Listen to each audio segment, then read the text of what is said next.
C'est plus dangereux qu'une arme. Et on va continuer de lire. On est déjà à 1h30 et pourtant je n'ai même pas encore lu 2 pages. Hein. J'ai même pas encore lu 3 pages. On est déjà à plus d'1h30 de live. Et donc, plus on va lire, plus vous allez comprendre pourquoi je dis que ce livret, on le savoure, on ne le lit pas, on le savoure, on s'abreuve, on se nourrit. Quand je lis, il y a des moments où je me lève, je commence à chanter seul. Il y a des moments où je lis, je me lève, je commence à parler seul. Je dis, ah mon Dieu, le professeur, je regarde encore la photo du prof, je dis, ah tout ça, ça vient de sa tête là. Je réfléchis. On le savoure, on est en extase quand on le lit, on est loin quoi, il nous amène à un autre niveau, à une autre dimension quoi, en tout cas pour moi, vraiment peut-être j'en fais trop hein, mais je ne pense pas que j'en fasse trop, mais vraiment. Alors, on continue. Elle traque l'homme derrière le texte, donc l'État. Donc elle combat la pensée par l'invective et la terreur. Elle traque l'homme derrière le texte et n'entend dans la parole que celui qui parle. Elle enchaîne l'auteur à son groupe socio-culturel. Écoutez bien. Elle enchaîne l'auteur à son groupe socio-culturel, à son ethnie, quoi qu'il fasse ou qu'il ne fasse pas, et s'empresse d'instruire le procès d'une pensée qu'elle a enfermée dans l'un des casiers de son découpage grégaire.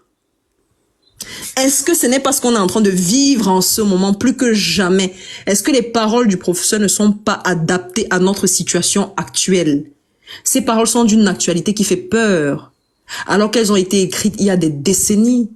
C'est dire à quel point on n'a pas bougé d'un iota. C'est dire à quel point non pas qu'on n'ait même pas seulement bougé ou avancé, on a régressé complètement. On veut enfermer chacun de nous dans son ethnie. Chacun.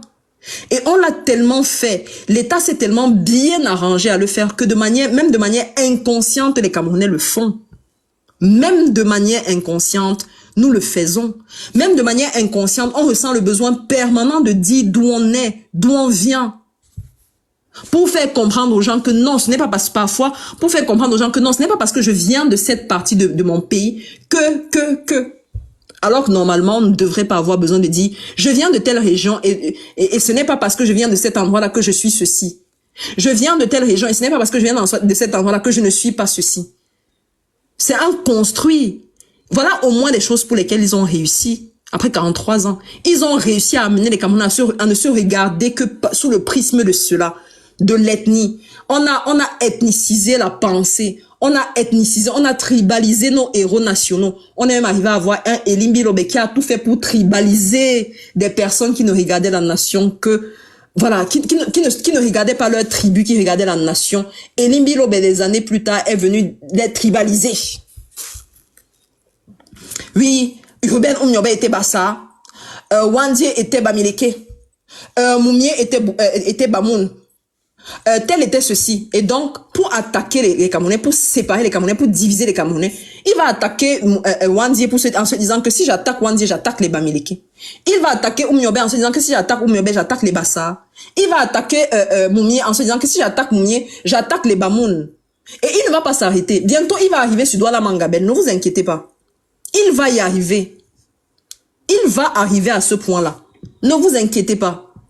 C'est pour ça que dans une vidéo que j'ai publiée la dernière fois, je disais, il ne faut pas seulement dénoncer les injustices quand ça vous touche. Dénoncez-les quand ça touche d'abord les autres. C'est ça qui fait votre grandeur. C'est ça qui vous élève. C'est ça qui vous met à un autre rang, au rang de ceux qui ont transcendé justement les problèmes personnels. Il va attaquer bientôt Douala Mangabel.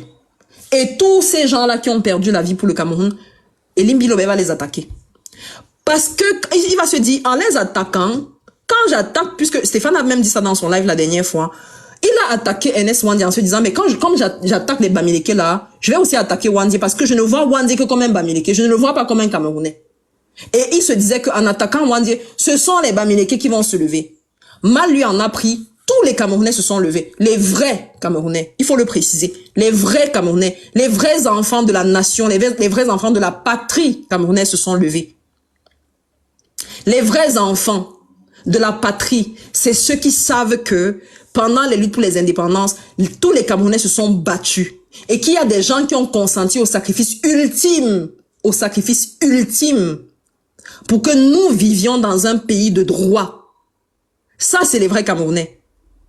Les faux Camerounais, c'est ceux qui viennent dire, ah, ça vous touche, ça vous énerve quand on parle des Wandier, ça vous énerve, vous les Bamileke. Voilà les faux Camerounais. Voilà les villageois, les primitifs, les êtres moyenâgeux. Ceux qui ne sont pas encore entrés dans la civilisation, ils vivent peut-être en 2025, mais leur tête, leur esprit, leur conscience est tellement rétrograde qu'ils sont encore en train d'essayer d'allumer le feu avec les pierres. Vous savez, à l'époque, quand il n'y avait pas de feu là, on grattait les pierres comme ça et à force de frottement, il y avait une chaleur qui se dégageait. Ils vivent encore à cette époque-là. Ce sont des villageois. Ils sont sortis du village, ils sont allés en ville, ils sont même allés dans les plus grandes civilisations, dans les civilisations les plus avancées au monde, mais le village n'est pas sorti sur eux. Le village ne les a pas quittés. Et donc, il s'est dit qu'en attaquant Ernest Wandier, ce sont les Bamileke qui l'attaquaient. Il n'avait pas prévu que tous les Camerounais, les vrais Camerounais, les vrais enfants de la patrie allaient lui dire, non monsieur, on ne touche pas à un héros national. Parce que quand tu touches à ce monsieur-là, tu ne touches pas au Bamileke, tu touches à la nation camerounaise, tu touches l'histoire du Cameroun, tu piétines l'histoire du Cameroun. Et donc, quand on lui dit ça, il se fâche. Parce que Elim Bilo, je vous ai dit, c'est un bébé, on lui donne le bonbon tout le temps. Quand on lui donne pas son bonbon, il se met à taper les pieds par terre. Il veut le bonbon. Je veux le bonbon. Il tape les pieds par terre. Il se roule comme les enfants qui vont dans les supermarchés avec les parents là. Il veut le Kinder Bueno. On dit non, on n'achète pas. Il se roule par terre pour attirer l'attention de tout le monde parce qu'il veut mettre la honte sur ses parents. C'est comme ça qu'Elim Bilo fait. Et donc, la semaine d'après, il ne s'est pas arrêté. Il a attaqué Ruben Omniobé. Il a attaqué Ruben Omniobé parce qu'il se disait, ben, quand j'ai attaqué les gens là, je croyais que j'ai attaqué Ernest, je croyais que j'attaquais les Bamileke et que les Bamileke allaient se lever contre les Sawa.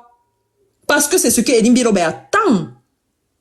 C'est pour ça que quand on attaque sa femme, il dit, j'ai informé le peuple Bassa que, mais on s'en fout. Le peuple Bassa ne t'a pas envoyé faire ce que tu fais. Le peuple Bassa veut le changement. Quand on coupe la lumière au Cameroun, on coupe partout. Les enfants qui meurent là, est-ce qu'on trie? On ne trie pas. Il y a aussi des enfants de Bassa qui sont des Bassa comme toi, qui meurent dans les hôpitaux du Cameroun. On ne trie pas, monsieur Elim Bilobé. C'est le peuple Sawa. La souffrance n'a pas de couleur, la souffrance n'a pas de détour. Kimda, c'est Sawa, pas Bassa. Ah, Sawa. Moi, je confonds toujours les Bassa et les Sawa. Franchement, c'est des choses que je connais pas. Je connais les Camerounais. Les Sawa, les Bassa, tout ça. Moi, c'est mélangé dans ma tête. Il appelle donc le peuple Sawa à le défendre, comme s'il avait été mandaté par le peuple Sawa pour dire les bêtises et les énormités qu'il dit. Ben non, c'est tout le monde qui s'est levé et ça l'a énervé. Et qu'est-ce qu'il a fait? Il a donc attaqué Ruben Omniobé. Le problème, c'est que quand Elim Bilobé fait ça, il ne se rend pas compte qu'il est en train donc de renforcer. En t'attaquant à Ernest Wandier, à Ruben Omniobé, tu vas t'attaquer à Moumié demain, tu vas t'attaquer à Douala Mangabel demain. Mais en faisant ça, ce que tu oublies, c'est que tu ne divises pas les Camerounais. Tu les unis davantage.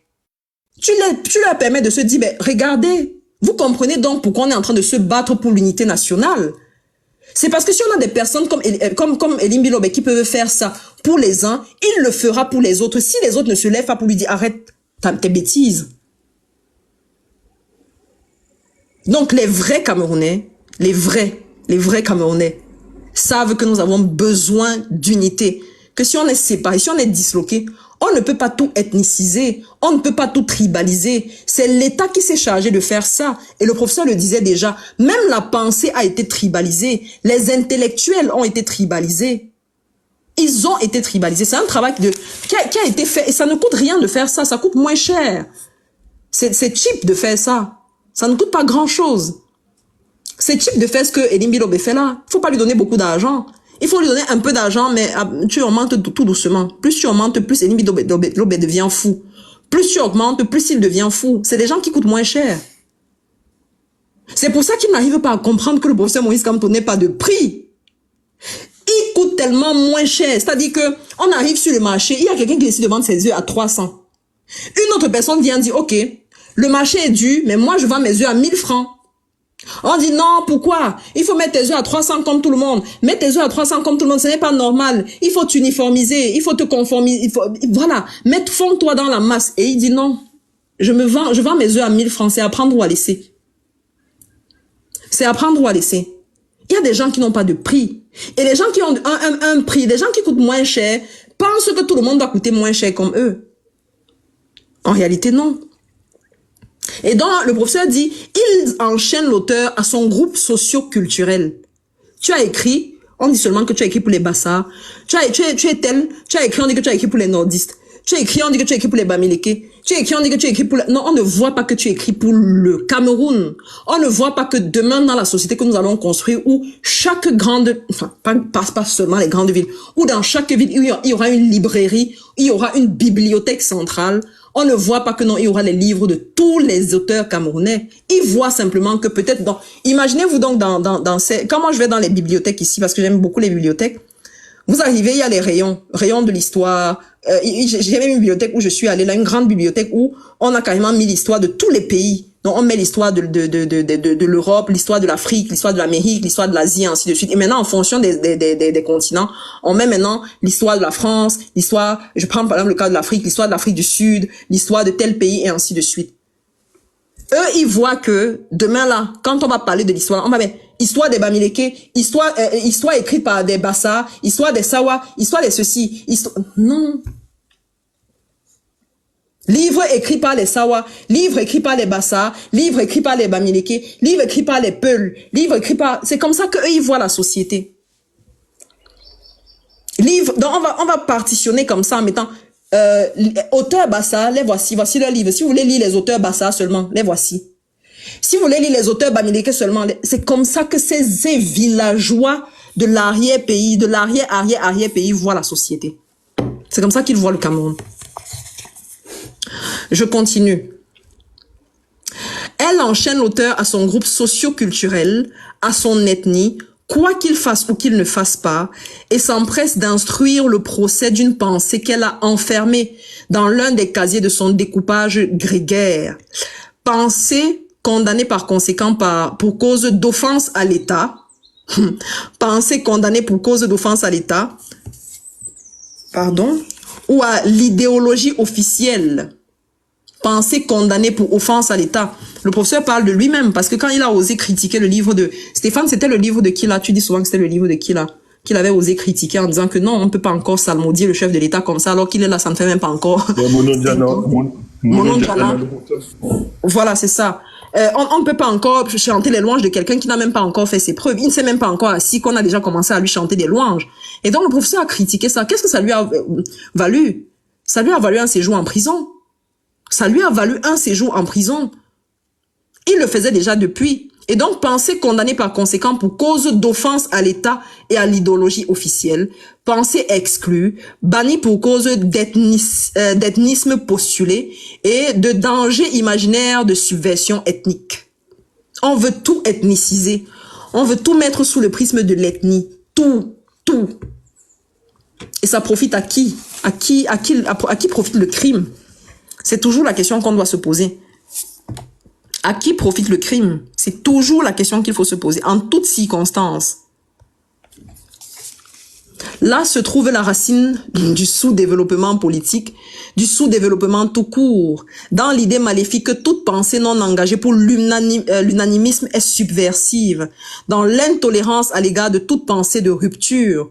On nous le rappelle sans cesse, il faut faire bloc derrière le chef, dût-il nous conduire à notre perte.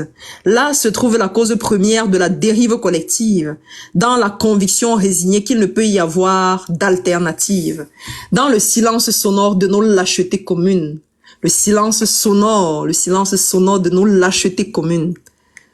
En tout cas, moi j'ai décidé de mettre ma lâcheté de côté. Hein. Je ne sais pas s'il y a des gens... Je suppose que les 212 personnes qui nous écoutent ont mis aussi leur lâcheté de côté et qu'ils sont en train de prendre leurs responsabilités. Je vais relire cette partie parce que pour moi, elle est intéressante. Là se trouve la racine du sous-développement politique. Le sous-développement politique dans nos pays prend ses racines dans le fait de faire taire les voix dissidentes, dans le fait de faire taire les personnes qui pensent différemment, de personnes qui ne chantent pas les louanges d'un système, de personnes qui refusent d'adhérer à une idéologie qui entraîne le pays à la dérive. C'est pour ça que le professeur parle de sous-développement politique.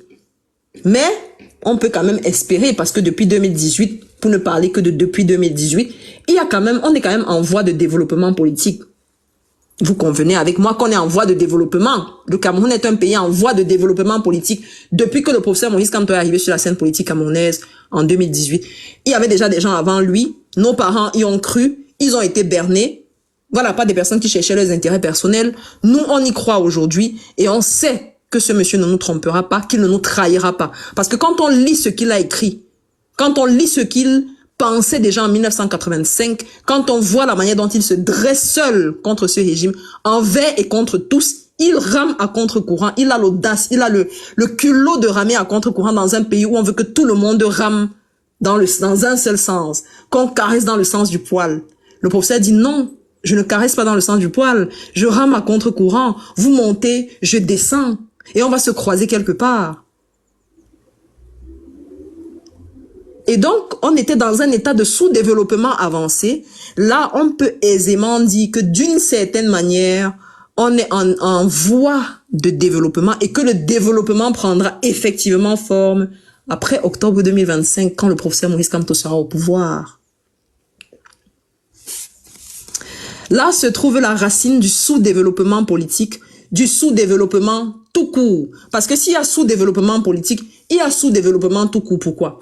Parce que ce sont les politiques qui régissent le fonctionnement d'un État. Ce sont les politiciens qui font la société. Ce sont les politiciens qui créent les conditions de gouvernance. Ce sont les politiciens qui protègent, qui s'assurent du bon fonctionnement de l'État, qui protègent les fonctions régaliennes de l'État et ainsi de suite. Et c'est parce que justement tout cela fonctionne. C'est parce que les institutions d'un État fonctionnent que le pays avance. Si le pays n'avance pas, c'est parce qu'on n'a pas d'institutions fortes. Et si on n'a pas d'institutions fortes, c'est parce qu'on n'a que des hommes forts.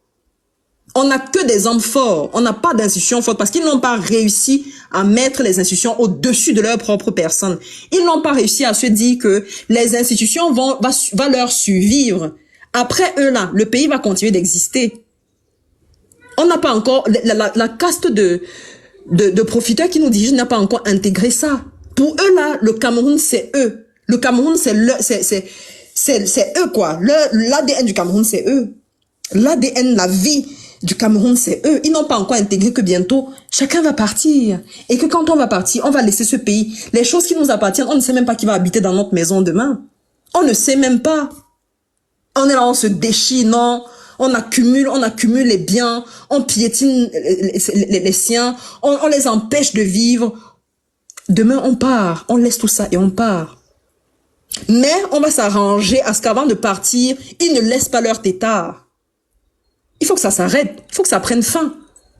Nous aussi, on doit aspirer à une vie digne. Nous aussi, on doit être heureux de rentrer chez nous. Nous aussi, on doit être heureux de dire, je vais en vacances en Europe et je rentre chez moi. L'Europe ne doit pas être notre exil. L'Europe ne doit pas, ou bien l'Occident ne doit pas être notre lieu de rêve, au point où on n'arrive pas. Je vais vous dire quelque chose que mon père disait souvent.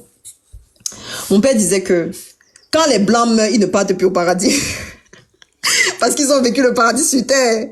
Mais c'est les Noirs là, quand ils meurent là, c'est pour ça qu'ils cherchent le paradis à l'église. Parce qu'ils ont tellement souffert sur terre. Que quand ils meurent là, quand ils passent leur vie à rêver que le paradis est propre, il y a les fleurs partout, on s'assoit à côté de Dieu, tu te lèves le matin, on te sert à manger. Mon père disait non, les Blancs là, quand ils vont mourir, ils n'ont plus besoin d'aller au paradis, ils ont vécu leur paradis sur terre. Les Noirs ont tellement souffert, que c'est pour ça qu'ils rêvent permanemment du paradis. Et il disait, quand il a fait escale, parce qu'il était venu en Europe, je parle rarement des trucs personnels, mais là, je vous parle quand même de ça. Quand il est arrivé, il venait en Europe, il est passé par Casablanca. Et quand il est arrivé à Casablanca, il a l'impression qu'il était déjà à la porte du paradis. Quand il arrive en Europe, il dit, je comprends pourquoi les Blancs ne se gênent pas pour le paradis. Ils ont vécu ça sur terre, quoi. Donc voilà, c'était un petit témoignage comme ça. Ça nous a toujours, en tout cas, moi, ça m'a toujours repéré. Quand je pense à ça, je ris tellement. Il dit non. Quand il a atterri là, escale seulement, il dit merde, nous on est en enfer. Casablanca là, c'est le purgatoire. Casablanca, c'est le purgatoire, quoi. Là, maintenant, il arrive en Europe, il dit non, ça c'est le paradis une fois. Il était encore en l'air, là, il voyait à travers le hublot, là. Il dit, waouh, on est déjà au paradis. Ça ressemble un peu à ce qu'on nous vante là. Quand on dit que le paradis, c'est les fleurs, les belles montagnes, il y a beaucoup de couleurs. Il dit, mais on voit déjà ça ici. Quand on est dans l'avion à l'aile, on voit déjà tout ça ici. Donc, quand ces gens meurent là, ils n'ont pas besoin d'aller au paradis. Ils ont rien vécu le paradis sur terre. Nous, les Africains, on en a encore besoin. C'est pour ça qu'il est temps que non, il faut pas qu'on lègue aux futures générations ça.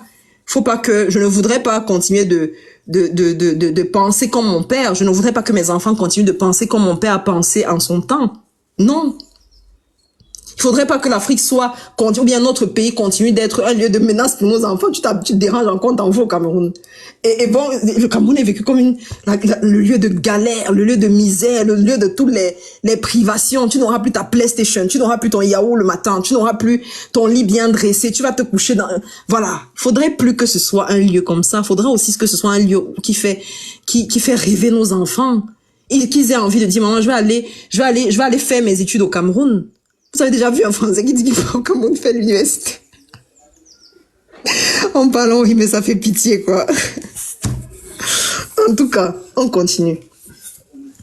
Là se trouve la racine du du sous-développement politique, du sous-développement tout court, dans l'idée maléfique que toute pensée non engagée pour l'unanimisme est subversive, dans l'intolérance à l'égard de toute pensée en rupture. On nous le rappelle sans cesse. Il faut faire bloc derrière le chef. Dût-il nous conduire à notre perte? Il faut faire bloc derrière le chef de l'État pour cette lutte contre Boko Haram. Il faut faire bloc derrière nous faisons bloc derrière le chef de l'État pour barrer la voie à ceux qui veulent mettre le pays à feu et à sang. Nous faisons bloc derrière le chef de l'État pour lutter contre le Covid-19. Voilà les chantres de ce système. Il faut faire bloc derrière le chef de l'État, même si le chef de l'État fonce tout droit dans un mur, même si le chef de l'État est aux commandes du dernier Titanic et est en train d'aller tout droit dans un iceberg, il faut qu'on fasse bloc derrière le chef de l'État. On ne parle pas, on ne régime pas, on ne lui dit pas le contraire de ce qu'il veut entendre. On ne lui dit rien qui va chambouler un peu ses convictions personnelles, ses convictions fragiles. Il faut être derrière le chef de l'État et il faut faire bloc derrière lui, même s'il nous amène à la dérive. Voilà l'état dans lequel nous vivons. Voilà l'état que le professeur décrivait encore en 1985 et que nous continuons de décrire en 2025.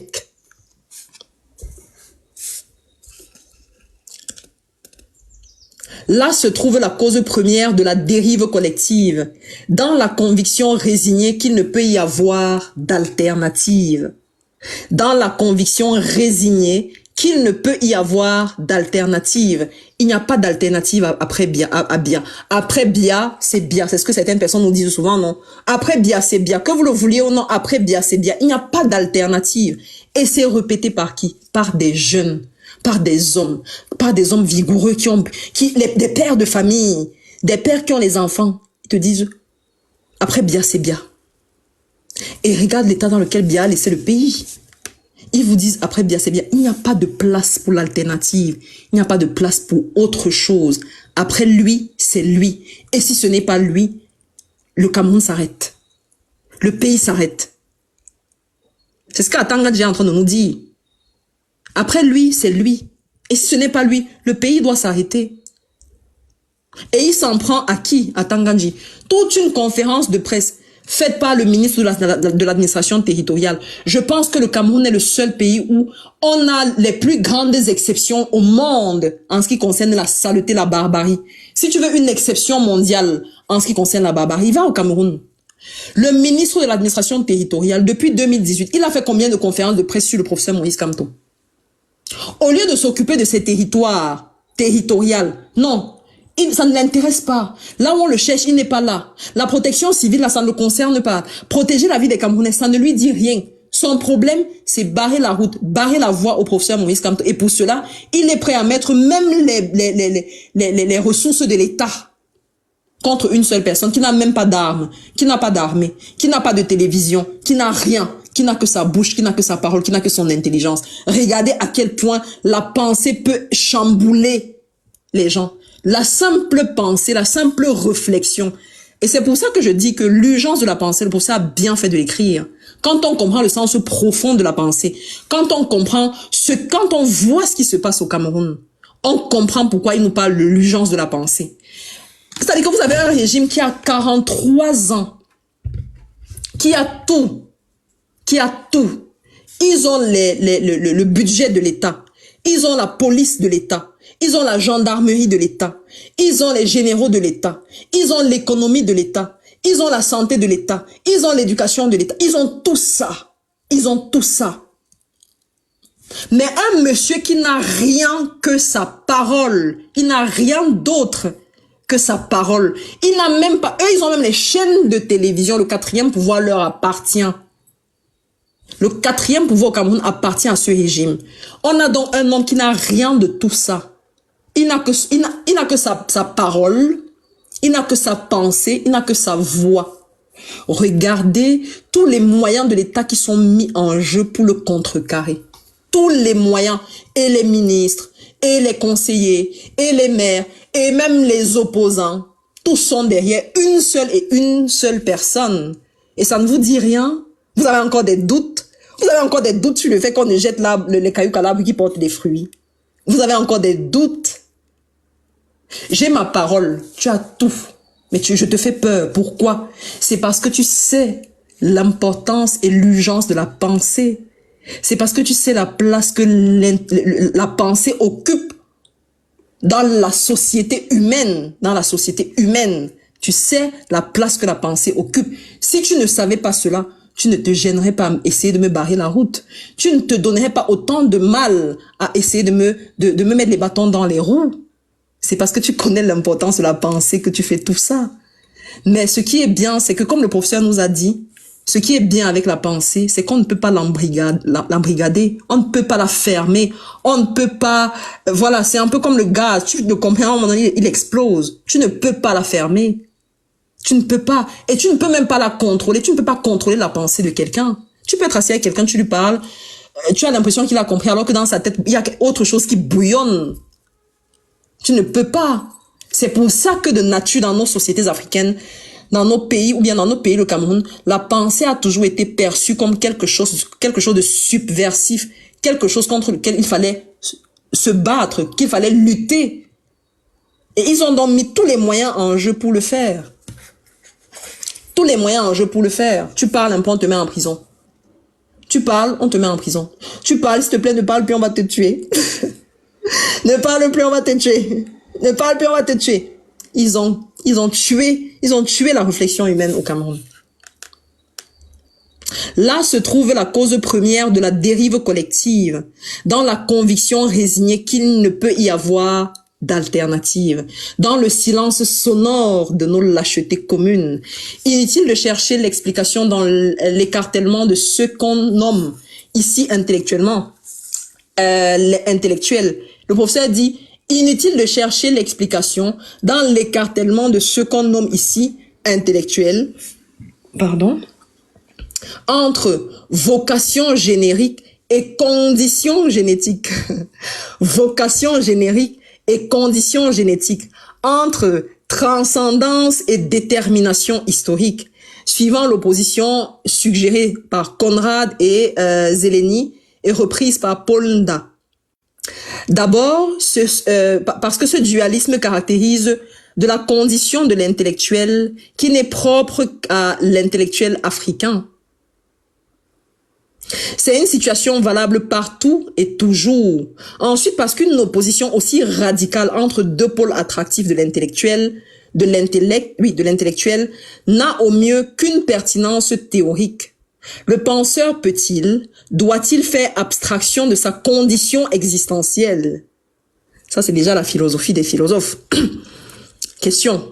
Le penseur doit-il faire abstraction de sa condition existentielle?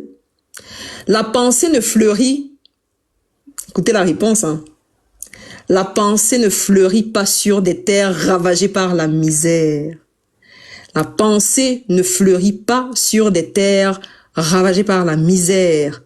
Un ensemble de conditions matérielles minimales est indispensable à une production intellectuelle sérieuse.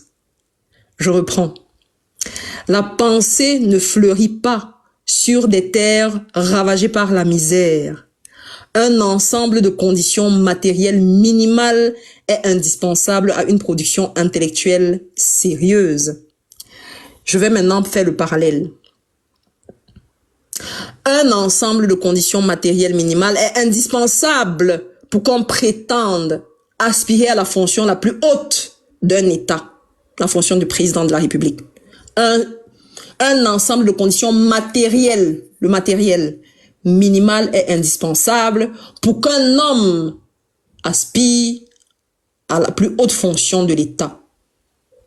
Si vous avez encore faim, si vous êtes encore dans la misère, si vous êtes encore en train de vous chercher, ça veut dire que vous tremblez encore devant l'argent. Et si vous tremblez devant 1 million, vous allez vous évanouir devant 7 milliards de francs CFA. Parce qu'un peu plus de 7 milliards, c'est ce qui représente le budget de l'État. Et si on a quelqu'un qui tremble devant 1 million, il va s'évanouir quand il va voir plus de 7 milliards. Vous êtes d'accord avec moi? C'est objectif. C'est objectif. Et donc, pour ceux qui me parlent de jeunes, de jeunesse, on veut un jeune à la tête de l'État, on veut un jeune qui n'a pas encore su ce que c'est qu'avoir une Mercedes, on a un jeune qui ne sait pas encore ce que c'est que de rouler dans une RAV4, on ne sait pas ce que c'est qu'un jeune qui n'a pas encore mangé du caviar, on ne sait pas ce que c'est qu'un jeune qui n'a pas encore voyagé dans un jet privé et qui n'est plus bluffé par ces choses-là. Qui n'est plus du tout bluffé. Ça ne veut pas dire que pour ne pas être bluffé, il faut absolument être passé par là. Il y a des gens qui ne sont pas passés par là, mais qui ne sont absolument pas bluffés par ces choses-là, parce qu'ils n'ont pas un besoin viscéral de satisfaire des besoins matériels. Il y a des gens comme ça.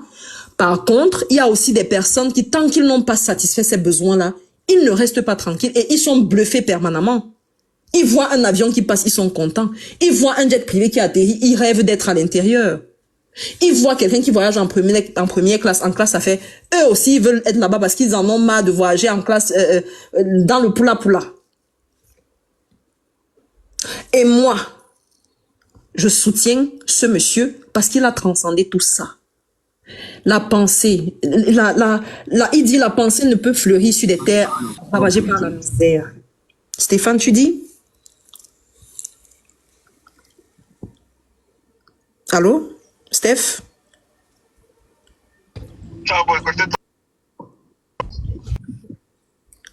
Non, je comprends très bien Malumbral qui dit qu'aime dans la misère et la famine ici a un aspect intellectuel aussi. Bien sûr, bien sûr. C'est pour ça que j'ai dit que quand j'ai fini de lire ça, j'ai dit je fais le parallèle. Ça veut dire que je reconnais ça, mais je fais le parallèle avec une autre situation pour dire que je reprends la même phrase, mais je la mets dans un autre contexte, tu vois.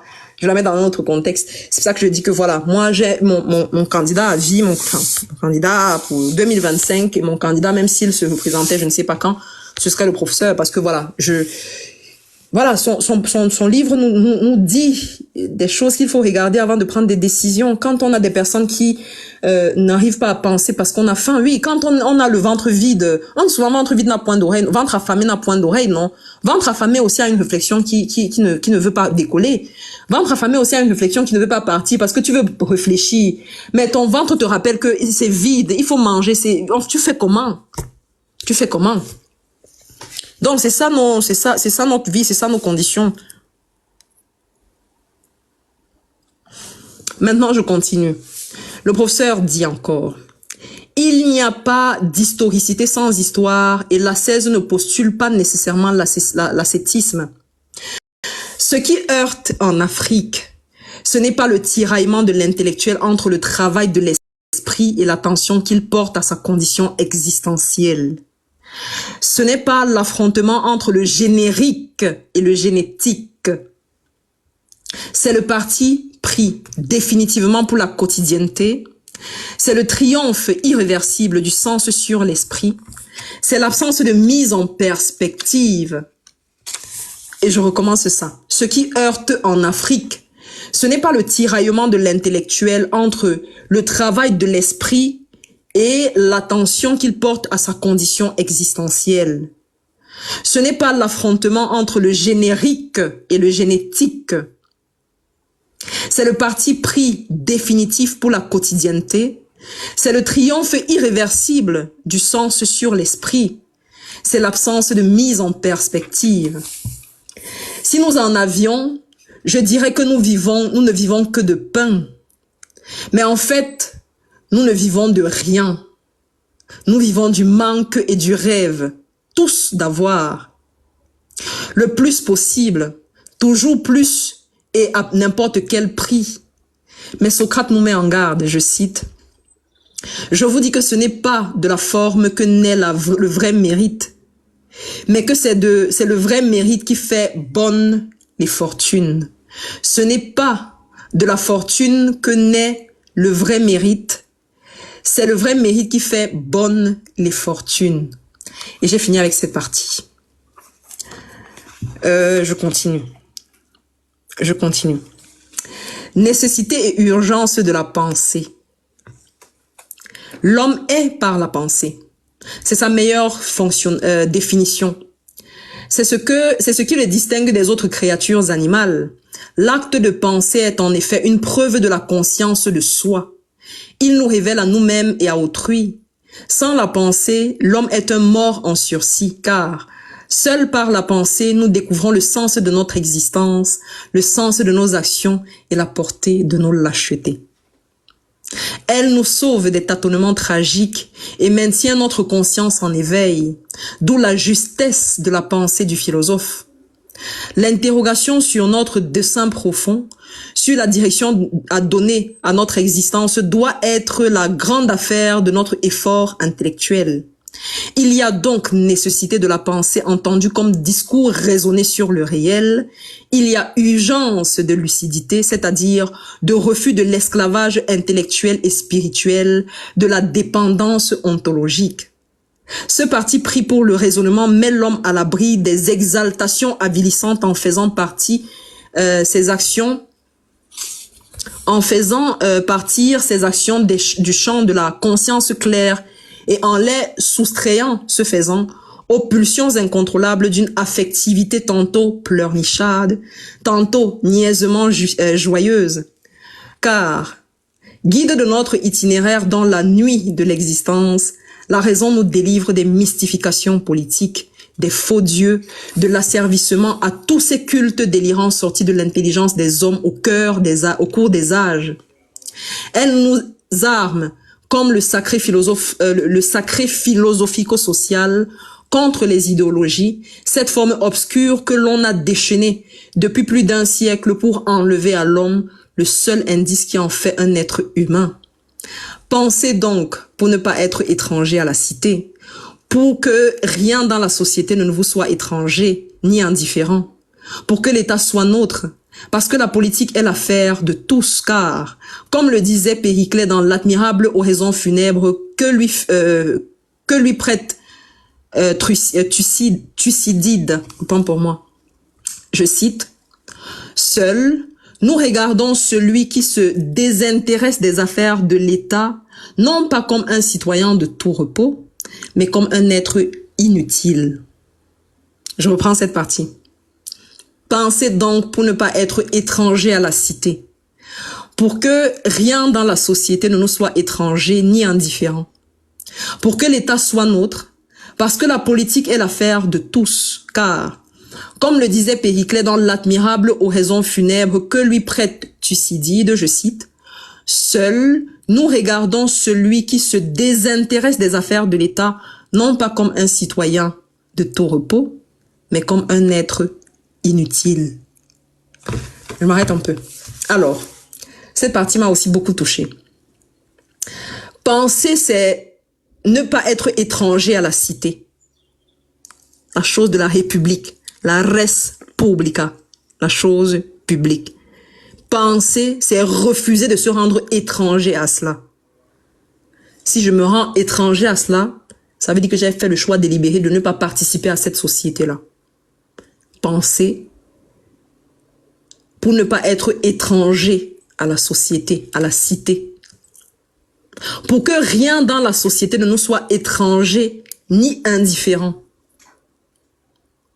Pour que l'État soit nôtre, pour que l'État soit mien, pour que l'État m'appartienne, il ne faut pas qu'il me soit étranger. Et pour qu'il ne me soit pas étranger, il faut que je pense, il faut que je l'analyse, il faut que je le voie, il faut que je le scrute. Et pour scruter, il faut que je fasse travailler mes méninges. Il faut que je connecte mes neurones. Il faut que je pense. Parce que la politique est l'affaire de tous. La politique est l'affaire de tous. Et le professeur dit la politique est l'affaire de tous. Il nous rappelle que nous ne devons pas être indifférents à la chose de la société. La société doit être nôtre. Et la politique est une affaire de tous. Voilà donc un homme qui incite tous les citoyens à s'intéresser à la chose publique, à s'intéresser à la chose de la cité, à s'intéresser à la chose gouvernementale, à travers la pensée, à travers la réflexion, à travers la mise en perspective, à travers l'analyse. On analyse, on réfléchit, on dissèque, on connecte les choses, on remet en question, on critique, mais une critique constructive. Pour que l'État ne nous soit pas indifférent, pour que la société dans laquelle nous vivons ne nous soit pas indifférent. Et il dit, la politique est une affaire de tous. Et qu'est-ce que les partisans du moindre effort nous disent? La politique aux politiciens, l'école aux écoliers, l'alcool aux alcoolos. Parce qu'on ne veut pas, parce qu'ils ne veulent pas